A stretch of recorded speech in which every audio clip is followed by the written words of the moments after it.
राह बिचारी क्या करे, जो पंथिन चले विचार। आपन मार्ग छोड़ के फिरे उजार उजार। रास्ता तो है, अब पथिक न चले, पंथी न चले तो उसका क्या दोष है? क्या कर रहा है? सही रास्ता को छोड़ करके गलत रास्ता, उजाड़ उजाड़ मतलब जंगल खाई कांटे खंदक में चल रहा है। कांटा खड़ेगा ही, कितनी तकलीफ होगी।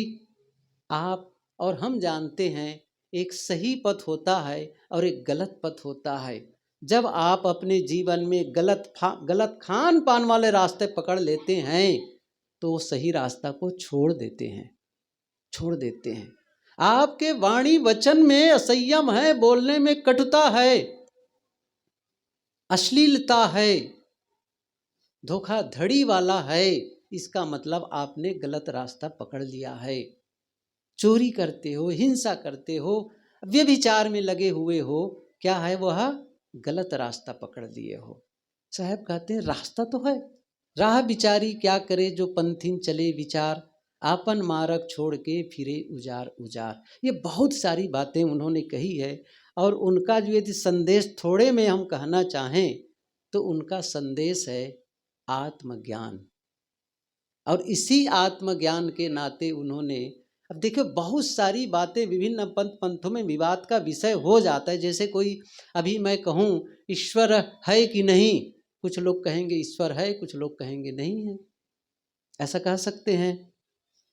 कुछ लोग कहेंगे कि भाई द्वैत है कि अद्वैत है, फिर से उसमें विवाद का विषय हो जाएगा। कहीं ईश्वर अलग है कि वो भीतर है, बहुत सारी बातें हो सकती हैं विवाद के लिए। लेकिन ये कहा जाए आप हैं कि नहीं हैं, आप हैं कि नहीं, आप कहिए मैं नहीं हूँ, कह के देखो जरा से। कल्पना करो मैं एक कक्ष में बैठा हूँ, रात में अंधेरा है, आप आए मिलने के लिए और पुकारे दरवाजे के पहले ही आकर के साहेब जी, और मेरा मिलने का मन नहीं था, मैं ध्यान में बैठा था अपने आप में शांत, बिल्कुल शांत, और ऐसा था कि मैं शांत रहूं। लेकिन आप पुकार रहे हैं साहेब जी, और मैंने भीतर से क्या कहा? मैंने कहा मैं नहीं हूं। आप क्या कहेंगे? इसका मतलब आप हैं, सही है ना? इसका मतलब आप हैं। नहीं हूं कहने के लिए भी आपका होना जरूरी है। बस यही बात साहब कहते हैं कि बीजक का संदेश इसी के लिए है, कबीर की वाणी इसी के लिए है, आत्म परिचय। जो बाहर, अभी सुन रहे थे ना, बाहर भटकते हैं, कोई मथुरा कोई काशी, पानी में मीन प्यासी, कोई मथुरा कोई काशी, इस पर बातें बहुत हो चुकी हैं। मैं एक दूसरी बात जो कबीर साहब जी का दूसरा पहलू है उसे थोड़ी देर के लिए मैं कहने का प्रयास करूंगा, वो है प्रेम का संदेश।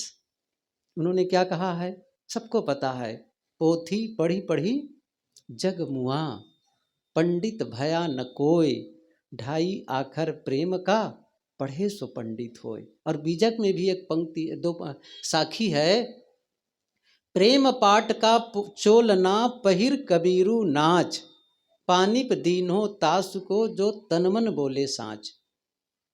प्रेम पाट का चोलना, प्रेम का एक चोलना बना लो, कपड़ा बना लो, अंगरखा बना लो और पहन करके नाचो। क्या कहना चाहते हैं साहब संकेत में? प्रेम का कोई वस्त्र नहीं होता है कि आप दुकान में जाके खरीद लो। इसका मतलब है आप अपने जीवन को प्रेम पूर्ण बना लो। और सारे व्यवहार, नाचने का मतलब है जीवन की गतिविधि, जीवन के कार्य व्यवहार को प्रेम पूर्ण करो, प्रेम पूर्ण करो। प्रश्न होता है ये प्रेम का क्या महत्व है हमारे जीवन में? प्रेम है क्या चीज? देखो, जैसे आप दीवार बनाते हैं ना, दीवार, तो ईंट पर ईंट रखते चले जाते हैं, लेकिन केवल ईंट पर ईंट रखते चले जाएंगे तो छत ढालने योग्य नहीं होगा। कब होगा? जब ईंटों के बीच में आप गारा लगाते हैं। किसका? सीमेंट और बालू का। ईंटों को जोड़ने के लिए सीमेंट और बालू का गारा होता है। ऐसे ही मनुष्यों को जोड़ने के लिए गारा है। वो गारा कौन सा है? प्रेम और विश्वास का। मनुष्यों को जोड़ने के लिए प्रेम और विश्वास का गारा है। जब सीमेंट कमजोर हो जाता है तो ईंटें बिखरने लगती हैं। प्रेम कमजोर हो जाता है तब भाई भाई साथ हैं। एक दिन एक भाई ने कहा, भैया मैं अलग रहूंगा। क्या भोजन नहीं मिल रहा है? कपड़े नहीं मिल रहे हैं? रहने की जगह नहीं है? क्या हो गया है?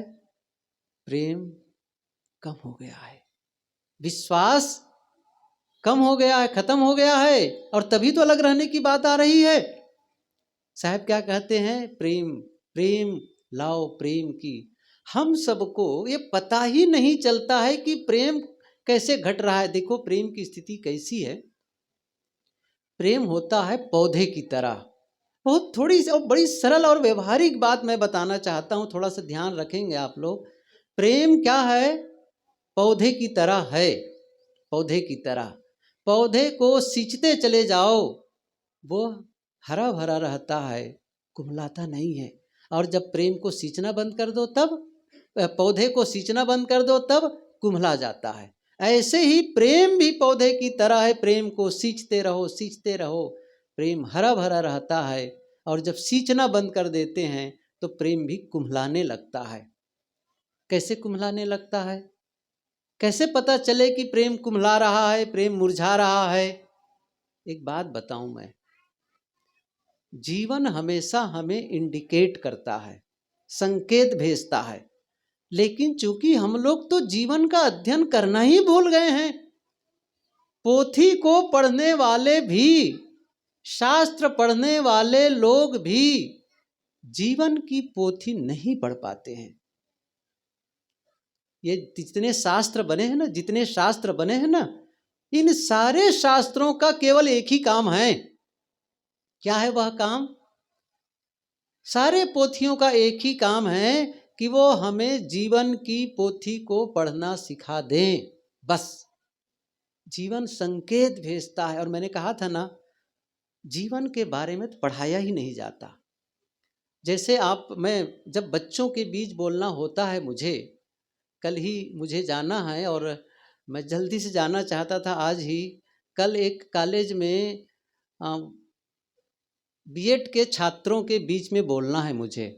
10 से 2 के बीच में कार्यक्रम है। बीएड के छात्रों के बीच में मुझे कुछ बोलना है। तो जब भी मुझे विद्यालय में बोलने का अवसर आया या कभी भी स्टूडेंट से मिलने आते हैं, मैं प्रश्न पूछ लेता हूँ, क्यों पढ़ते हो? बस इतना छोटा सा प्रश्न, क्यों पढ़ते हो? बड़ी अजीब ढंग से मुझे देखते हैं। वो क्या देखते हैं, क्या इनको इतना भी नहीं पता कि क्यों पढ़ते हैं? मैंने कहा बता दो क्यों पढ़ते हैं। बड़ी हैरानी होती है उनको। तब वो क्या कहते हैं? ज्ञान पाने के लिए। मेरा प्रश्न होता है, कौन सा ज्ञान पाना चाहते हो? चुप। आगे बढ़ने के लिए। फिर मैं पूछता हूँ, किस दिशा में आगे बढ़ना चाहते हैं? फिर चुप। बहुत सारी बातें। फिर अंत में क्या कहेंगे? कहते हैं नौकरी पाने के लिए। बात तो यही थी। क्या कहते हैं? नौकरी पाने के लिए। फिर मैं कहता हूँ, इसका मतलब है आप पढ़ लिख करके पैसा बनाने की मशीन बनना चाहते हो, और क्या है? क्या शिक्षा का इतना ही उद्देश्य है कि आप नौकरी पाओ? इसका मतलब शिक्षा को समझा ही नहीं गया। और शिक्षा पद्धति बनाई ही इस ढंग से गई है। मैं सच बताऊं तो शिक्षा का उद्देश्य, आज मैं आपसे निवेदन करना चाहता हूं, शिक्षा का 2 उद्देश्य। एक, जो हमें रोजी रोटी कमाना सिखाए, और दूसरा है जो हमें जीने का ढंग सिखाए। रोजी रोटी कमाने की शिक्षा विद्यालय, कॉलेज और महाविद्यालय, स्कूल और कॉलेज में जाकर के आप पा सकते हैं, लेकिन जीने का ढंग कहाँ सीखेंगे? मैं बच्चों से पूछा था, क्या बनना चाहते हो पढ़ लिख करके? किसी ने कहा हम डॉक्टर बनना चाहते हैं, वकील बनना चाहते हैं, इंजीनियर बनना चाहते हैं, प्रोफेसर, बहुत सारी बातें कहे। लड़के थी, लड़कियां थी, सच्ची घटना है, आश्रम की बात है, जो आए थे मिलने के लिए वे लोग। मैंने पूछा कि अच्छी बात है, आप लोगों ने पढ़ लिख करके क्या क्या बनना चाहते हैं ये बताए। मेरा एक छोटा सा प्रश्न है, आप लोगों में से कितने बच्चे हैं जो पढ़ लिख करके अच्छा इंसान बनना चाहते हैं? सभी चुप और मौन। मैंने कहा बच्चों, जो आप पढ़ लिख करके बनना चाहते हैं हो सकता है न बन पाओ। क्या डॉक्टर बनने वाला बच्चा ये सोचे कि मैं डॉक्टर बन जाऊं, क्या बन ही जाता है? हो सकता है न बन पाओ, लेकिन अभी प्रेजेंट मोमेंट में एक बात तो तय है कि आप लोग किसी न किसी माता पिता के बच्चे हो, और कुछ दिनों के बाद आप पति बन जाओगे, आप पत्नी बन जाओगी, और फिर कुछ दिनों के बाद में पिता बन जाओगे और माँ बन जाओगी। क्या इसकी भी पढ़ाई हो रही है कि माता पिता के साथ में, भाई बहनों के साथ में, बड़ों के साथ, छोटों के साथ में, परिचित और अपरिचित के साथ में कैसे व्यवहार करना चाहिए? इसकी पढ़ाई नहीं हो रही है। बड़ी बात यही है, जीने का ढंग नहीं बताया जाता है वहां पर। इसलिए ये बहुत बड़ी जिम्मेदारी हो जाती है, हम अपने बच्चों को जीने का ढंग सिखाएं। और ये सत्संग का उद्देश्य ही यही है, जो हमें जीने की कला सिखा दे। सदगुरु कबीर ने जो बातें कही है वही मैं बताना चाहता हूं कि जीवन संकेत भेजता है। कैसे पता चले कि प्रेम मुरझा रहा है? आपस की हंसी चली जाती है, आपस की बातचीत बहुत कम होने लगती है। जब परिवार के लोग आपस में बैठते हैं, चाहे वो पति पत्नी हो, पिता पुत्र हो, भाई भाई हो, सास बहू हो, या इकट्ठे बैठे या दोनों ही बैठे, और जब हंस हंस करके देर तक बातें करते रहते हैं, इसका मतलब है प्रेम की धारा बह रही है, प्रेम की धारा बह रही है। और जब घर में पॉइंट टू पॉइंट बात होती है, किसने कहा ये काम हो गया, हाँ हो गया, उसने कहा बस ये हो गया, बस हो गया, सब अंडरग्राउंड अपने अपने कमरे में, न ईटिंग न मीटिंग, साथ साथ में, साथ साथ भोजन करना कठिन। आप संकेत क्या है? प्रेम मुरझा रहा है, प्रेम की पुनर्स्थापना करो। अब ये विस्तार के देने चाहूंगा तो मेरा 35 मिनट इसी में खत्म हो जाएगा, कैसे विस्तार दे प्रेम की। और मैं इसको विधिवत बताता हूं कि कैसे प्रेम की पुनर्स्थापना की जाती है, कैसे फिर से सींचा जाता है। मैंने कहा था ना, सींचना। ये सींचने का अर्थ क्या है कि आप प्रेम को सींचें। सींचने का अर्थ आप समझें। सींचने का अर्थ है आपके द्वारा कुछ ऐसा व्यवहार हो जिससे सामने वाले को रियलाइज हो जाए, या महसूस होने लगे कि आप, मेरी उपस्थिति उन्हें पसंद है। चाहे आप उन्हें उनके अच्छे कामों की प्रशंसा करके, चाहे उनके पास में बैठ करके समय दे करके, बातचीत करके, या फिर उनसे वादा करके, वादा को निभा करके, कुछ गिफ्ट दे करके, कुछ भी मुस्कुरा कर, कुछ भी उनके लिए ऐसा करने लगो जिन्हें महसूस होने लग जाए सामने वाले को कि मैं उनके लिए महत्वपूर्ण हूं। मैंने पढ़ा है, हर आदमी के गले में एक अदृश्य बोर्ड लटका रहता है। आज मैं बता देता हूं आप लोगों को, ध्यान में रख करके व्यवहार करना। क्या लिखा रहता है उसमें? हर आदमी के गले में एक अदृश्य बोर्ड लटक रहा है, और उसमें लिखा हुआ है, मुझे महत्वपूर्ण महसूस कराओ। आप अपनी पत्नी को यदि महत्वपूर्ण महसूस नहीं कराओगे ना, तो फिर आप क्या मानते हैं? क्या वहां से सम्मान मिलेगा? आप क्या मानते हैं कि आप सामान दे करके, वस्तु कपड़े दे करके, गहने दे करके, रुपये पैसे दे करके संबंधों को बनाया जा सकता है? क्या आप प्रेम को खरीदना चाहते हैं? रिश्तों को खरीदना चाहते हैं वस्तुओं को दे करके? मैं पूछूं आपसे, रिश्ते क्या साथ रहने से बनते हैं? शिव खेड़ा को सुन रहा था, उन्होंने बहुत अच्छी बात कही। उन्होंने कहा कि रिश्ते वे नहीं होते हैं जो आपके ग्रुप चित्र में होते हैं। जो चित्र होता है ना, ग्रुप में चित्र हैं, रिश्ते वे नहीं होते जो आपके चित्र में होते हैं ग्रुप में। रिश्ते वे होते हैं जो आपको तकलीफ के समय काम देते हैं।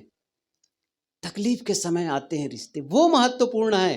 तो आप क्या ये मानते हैं कि वस्तु दे करके आप मान बैठे हैं कि इससे रिश्ते बने रहेंगे? रिश्ते किससे बनते हैं, कभी खबर किया है आपने? रिश्ते बनते हैं ऊर्जा के आदान प्रदान से। समझ रहे हैं मैं क्या कहना चाहता हूं?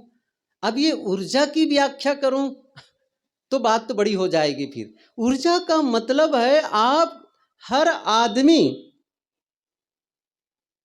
बता दीजिएगा मुझे थोड़ा पहले, हर जब क्योंकि फ्लो में आऊँगा ना तो फिर मेरे टाइम का ध्यान नहीं रखूँगा, चाहे आप नाराज़ हो जाएं क्योंकि मैं जानता हूँ कि कितना अट्रैक्ट होकर के सुन रहे हैं आप, और मैं पूरी तरह से वो बातों को खोल भी देना चाहता हूँ। मैं ये कह रहा हूँ कि हर आदमी एक रेडिएटर की तरह है, जहाँ से रेडिएशन क्रिएट होता है। इसको बताने के लिए आज का बड़ा सरल उदाहरण है आपका मोबाइल। आप अपने मोबाइल में किसी का नंबर आप डायल करते हैं, दबाते हैं, और वह मोबाइल बजने लगता है, चाहे वो 1000 किलोमीटर दूर हो या पृथ्वी के दूसरे पट पर हो, अमेरिका में। जैसे आपने डायल किया वहाँ घंटी बजने लग गई। तो आपके मोबाइल से वहाँ तक क्या गया? ये तो समझ गए आप ना। उसी को कहते हैं तरंगे, उसी को कहते हैं वेवलेंथ। वही है वाइब्रेशन, वही गई है वहाँ से। मैं क्या, एक रेडिएशन गया, तरंग गई हुई है। ऐसे ही हर आदमी के भीतर से तरंगे निकल रही है। वो तरंगे सकारात्मक भी हो सकती है और नकारात्मक होती है। साहब, ये जीवन का विज्ञान न तो पढ़ते हैं न पढ़ाया जाता है, मैं सच बता रहा हूँ। मंच पर भी, जहाँ बड़े बड़े मंच लगते हैं, वहाँ पर भी केवल महिमा महिमा महिमा कह करके इतिश्री, बस। जीवन का जब तक पाठ नहीं पढ़ाएंगे, जीवन के संबंध में हम विश्लेषण नहीं करेंगे, हमारी आंखें ही नहीं खुलेगी, और जो सचमुच करने योग्य काम है वो रह ही जाएगा।